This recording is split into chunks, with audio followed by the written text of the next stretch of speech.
Quartel Canvete Produções apresenta As Crônicas de Nárnia, Livro 1, O Leão, a Feiticeira e o Guarda-Roupa, de C.S. Lewis.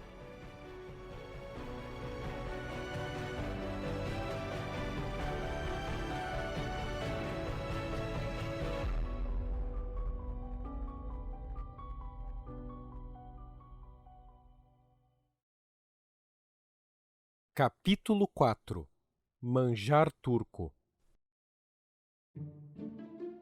Mas o que é você? Tornou a rainha. Por acaso um anão que cresceu demais e resolveu cortar a barba? Não, majestade. Eu ainda não tenho barba. Sou apenas um menino. Um menino? Quer dizer, um filho de Adão? Edmundo ficou parado sem dizer nada. Já se sentia todo confuso. Seja lá o que for, acho que se trata também de um débil mental.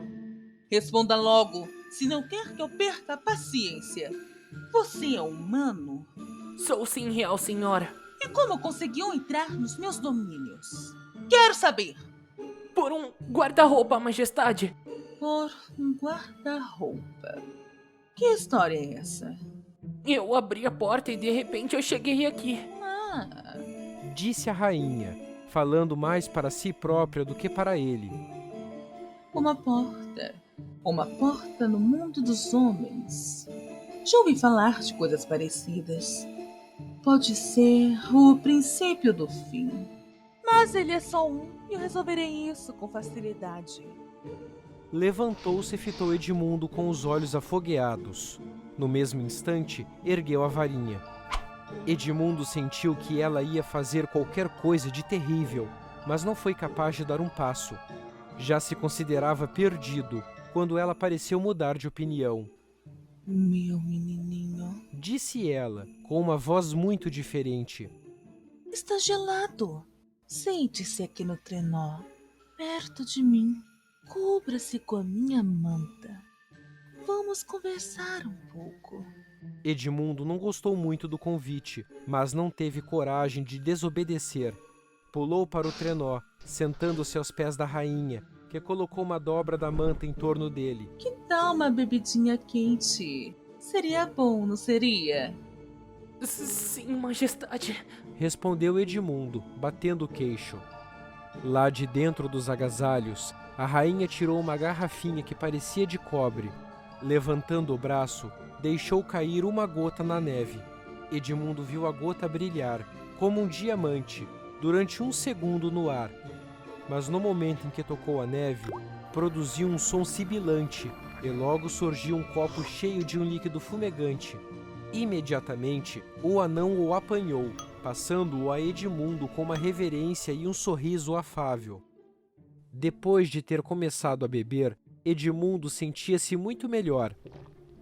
Era uma bebida que nunca tinha provado, muito doce e espumante, ao mesmo tempo espessa, o que o aqueceu da cabeça aos pés. Beber sem comer é triste, filho de Adão. Disse a rainha. Que deseja comer? Eu gostaria de um manjar turco, majestade. Disse Edmundo. A rainha deixou cair sobre a neve outra gota da garrafa. No mesmo instante, apareceu uma caixa redonda, atada com uma fita de seda verde, que, ao se abrir, revelou alguns quilos do melhor manjar turco. Edmundo nunca tinha saboreado coisa mais deliciosa, tão gostosa e tão leve. Sentiu-se aquecido e bem disposto. Enquanto ele comia, a rainha não cessava de fazer-lhe perguntas. A princípio, lembrou-se de que é feio falar com a boca cheia, mas logo se esqueceu, absorto na ideia de devorar a maior quantidade possível de manjar turco. E quanto mais comia, mais tinha vontade de comer. Nem quis saber por que razão a rainha era tão curiosa. Aos poucos, ela foi-lhe arrancando tudo. Tinha um irmão e duas irmãs. Uma das irmãs já conhecia Nárnia e tinha encontrado um fauno. Ninguém mais a não ser ele, o irmão e as irmãs, sabia da existência de Nárnia. Ela parecia especialmente interessada no fato de eles serem 4, voltando sempre ao assunto. Tem certeza de que são só 4? 2 filhos de Adão e 2 filhas de Eva. Nem mais, nem menos. Edmundo abriu a boca cheia de manjar turco, repetindo, Sim, é isso mesmo. esquecendo-se do majestade. Por fim, acabou-se o que era doce, e Edmundo olhava fixamente para a caixa vazia, louco para que a rainha lhe perguntasse se ainda queria mais. Sabia ela muito bem que ele estava pensando, e melhor ainda, sabia que o manjar turco estava encantado. Quem o provasse ficaria querendo sempre mais e chegaria a comer até estourar. Mas a rainha, em vez de oferecer mais, disse: Filho de Adão, gostaria muito de conhecer seu irmão e suas irmãs. Você é capaz de trazê-los aqui para uma visita? Bom, eu posso tentar. Disse Edmundo, olhando ainda para a caixa vazia. Porque, se voltar aqui e trouxer seus irmãos, vou dar-lhe mais manjar turco. Agora é impossível, porque o poder mágico só tem efeito uma vez. Se fosse em minha casa, seria diferente. E por que não vamos logo para sua casa? A princípio, quando subiu no trenó, ficou apavorado com a ideia de que ela o levasse para algum lugar desconhecido, de onde não pudesse voltar nunca mais. Mas agora nem se lembrava disso. Minha casa? Ah, é um lugar maravilhoso. Você iria gostar muito de lá, tenho certeza. As salas e salas cheias de manjar turco. E imagina só, eu não tenho filhos. Quem me dera ter um menino para educar como príncipe. E que fosse, depois da minha morte, rei de Nárnia. Enquanto fosse príncipe, havia de usar uma coroa de ouro e comer manjar turco o dia inteirinho. Nunca vi um menino tão inteligente e bonito como você. Sou capaz de fazê-lo príncipe um dia, quando conseguir que os outros me façam uma visita. E por que não pode ser agora? Perguntou Edmundo. Estava muito corado, com a boca e os dedos melados, e, fosse qual fosse a opinião da rainha, não parecia nem bonito nem inteligente. Ora, se eu levasse agora, nunca mais você veria seus irmãos. Tenho grande vontade de conhecer todos, porque você vai ser príncipe e mais tarde rei. Já está resolvido, mas vou precisar também de nobres. Seu irmão será duque e suas irmãs duquesas. Mas eles não têm nada demais. Exclamou Edmundo. E de qualquer forma, eu poderia buscá-los mais tarde. Mas depois de entrar em minha casa, poderia esquecê-los. Gostaria tanto que não mais se lembraria de buscá-los. Agora escute. Vá para sua terra e volte outro dia. Mas com eles, entendeu? Sem eles, não precisa aparecer mais. Mas eu nem sei como voltar. É muito fácil. Está vendo aquela luz? Ela apontou com a varinha, e Edmundo viu o lampião junto ao qual Lúcia havia encontrado o fauno. É por ali, em linha reta, o caminho do mundo dos homens. Olhe agora para o outro lado. E apontou na direção oposta. E me diga, está vendo aquelas duas colinas lá longe? Eu acho que estou.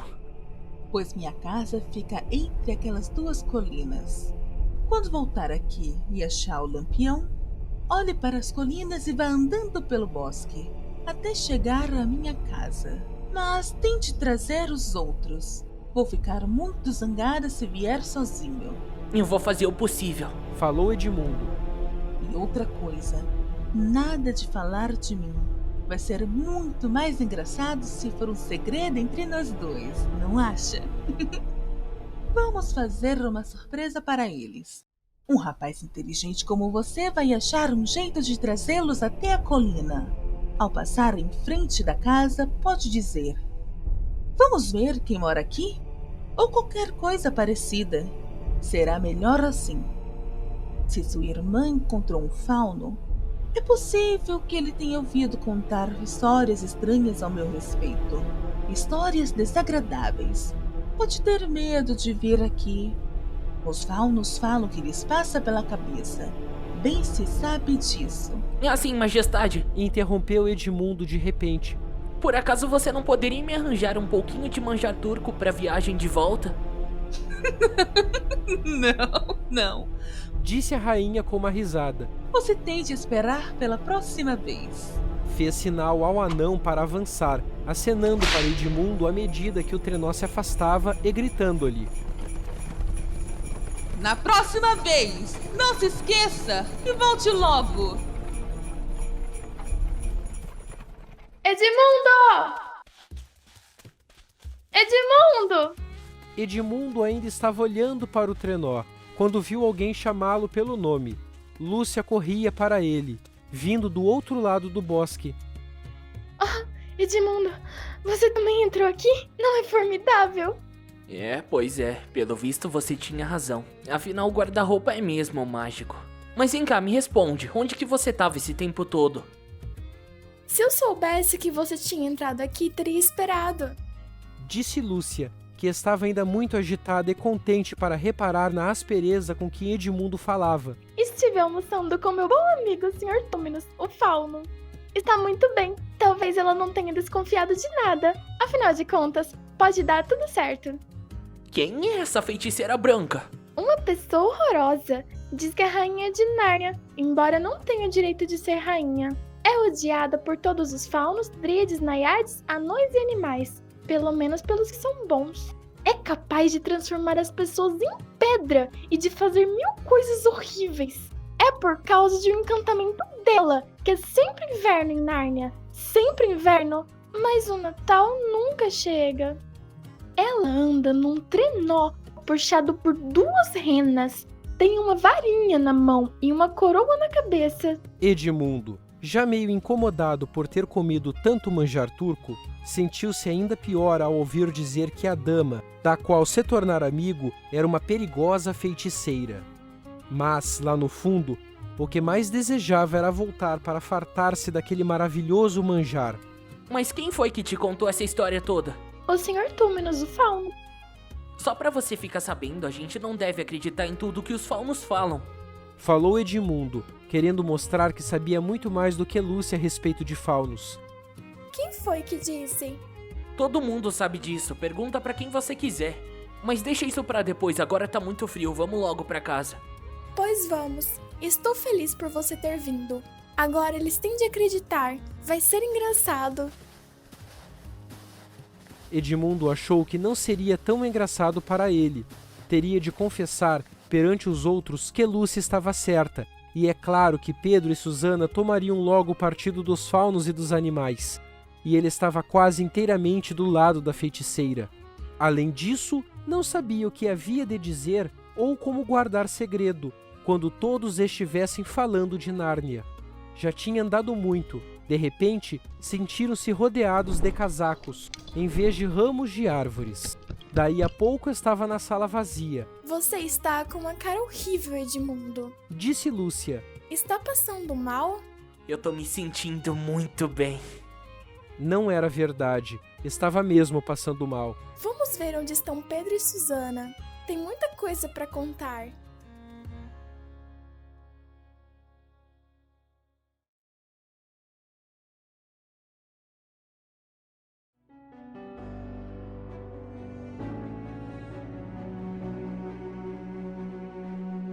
As Crônicas de Nárnia, Livro 1, O Leão, a Feiticeira e o Guarda-Roupa. Capítulo 4, Manjar Turco. Conta com as vozes de Lucas Saguista como narrador, Fanny Ledo como Feiticeira Branca, Hugo Silva como Edmundo Pevensey, Ana Azzolini como Lúcia Pevensey. Direção, Lucas Saguista. Tradução, Paulo Mendes Campos. Revisão de tradução, Silvana Vieira. Adaptação, Lucas Saguista. Edição de áudio e sonoplastia, Andy Fonseca. Revisão técnica, Heloise Portugal. Encerramento, Paulo Piazza. Essa é uma produção do grupo Quartel Canvete.